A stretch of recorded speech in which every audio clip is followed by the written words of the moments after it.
যখনই আমরা second hand bike খুঁজতে যাই, একটা নাম বারবার মাথায় ঘোরে, আর সেটা হচ্ছে ইয়ামাহা এফজেডএস ভার্সন 2।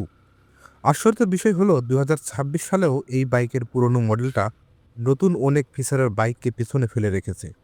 কারণ এটা শুধু বাইক না, এটা এমন একটি মডেল যেটা সময়ের সাথে পাল্লা দিয়ে এখনও নিজের মান ধরে রেখেছে। নতুন বাইক বারবার লঞ্চ হচ্ছে, ডিজাইন পাল্টাচ্ছে, টেকনোলজি আপডেট হচ্ছে, কিন্তু এফজেডএস ভার্সন 2 এর প্রতি মানুষের বিশ্বাস একটুও কমেনি। প্রশ্ন হলো কেন? কেন এত বছর পরও মানুষ চোখ বন্ধ করে এফজেডএস ভার্সন 2 নিতে রাজি? এর পেছনে কি শুধু নামের ভরসা, নাকি আরও গভীর কিছু কারণ আছে? আর সেই কারণগুলোই খুলে বলবো। এই বাইকটা এত বছর পরেও সেকেন্ড হ্যান্ড বাজারে চাহিদা ধরে রাখার কারণ এটার ১৪৯ CC blue core engine long টার্মে খুব কম ক্ষয় হয়, ওভারের সমস্যাও কম দেখা যায় এবং হাই আরপিএম ছাড়াই সহজে শক্তিশালী টর্ক দেয়। ফলে সিটি রাইড, জ্যাম, ওভারঅল সব জায়গাতেই বাইকটা খুব ব্যালেন্সড লাগে। অনেক বাইকে ৩ থেকে ৪ বছরের মধ্যেই ইঞ্জিনের শব্দ বদলে যায়, কিন্তু এফজেডএস ভার্সন 2 এর ইঞ্জিন ঠিকমতো ওয়েল চেঞ্জ করলে ৬ থেকে ৮ বছরেও আগের মতোই স্মুথ সাউন্ড পাওয়া যায়। এই একটা জিনিসই ক্রেতার মাথায় প্রথম ভরসার জায়গা তৈরি করে। দ্বিতীয়ত, এফআই সিস্টেম নিয়ে মানুষের মধ্যে একটা স্বাভাবিক ভয় কাজ করে। সেটা হলো যে সেন্সর নষ্ট হলে দাম বেশি, ইনজেক্টর খুলতে চাইলে স্ক্যানার লাগে, আর ফিউয়েল পাম্প ড্যামেজ হলে বড় অঙ্কের টাকা খরচ করতে হয়। কিন্তু এফজেডএস ভার্সন 2 এর এফআই সিস্টেম এতটাই সহজ আর ভারসাম্যপূর্ণ ডিজাইনে তৈরি করা যে এটা খুব কম ঝামেলা তৈরি করে। অন্য অনেক এফআই বাইকে যেভাবে ভেজা আবহাওয়ায় সেন্সর নষ্ট হয় বা খারাপ তেলে সমস্যা দেখা দেয়, এফজেডএস ভার্সন 2 তে সেই পরিস্থিতিতেও ঝামেলামুক্ত থাকে। এর ফুয়েল পাম্প সাধারণত ৪০ থেকে ৬০,০০০ কিলোমিটার পার করার পরেও ঠিক থাকে, আর ইনজেক্টর পরিষ্কার করলে আবার নতুনের মতো চলে। এই কম সমস্যা থাকা সেটাকে সেকেন্ড হ্যান্ড মার্কেটে এক ধাপ এগিয়ে রাখে। আরামদায়ক রাইডিংয়ের কথা না বললেই নয়।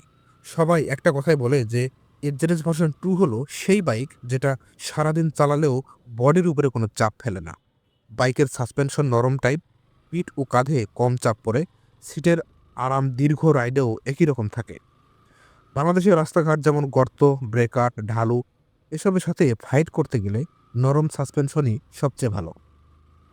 নতুন অনেক বাইক হার্ড সাসপেনশন নিয়ে আসে স্পোর্টি ফিল দেওয়ার জন্য, কিন্তু প্রতিদিনের রাইডে সেটা বিরক্তিকর। এফজেডএস ভার্সন 2 সেই জায়গায় আলাদা।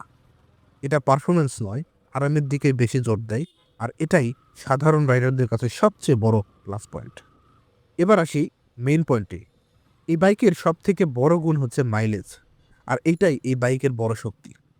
নতুন অনেক মডেলের বাইকের মাইলেজ শুরুতে ভালো থাকলেও ২-৩ বছর পর কমে যায়, কিন্তু এফজেডএস ভার্সন 2 যত্নে ব্যবহার করলে, খুব ভালো মতো চালালে এটার মাইলেজ কিন্তু লস হয় না। শুরুতে যেরকম মাইলেজ দিবে, ঠিক শেষের দিকেও ঠিক একই রকম মাইলেজ সে দিতে সক্ষম।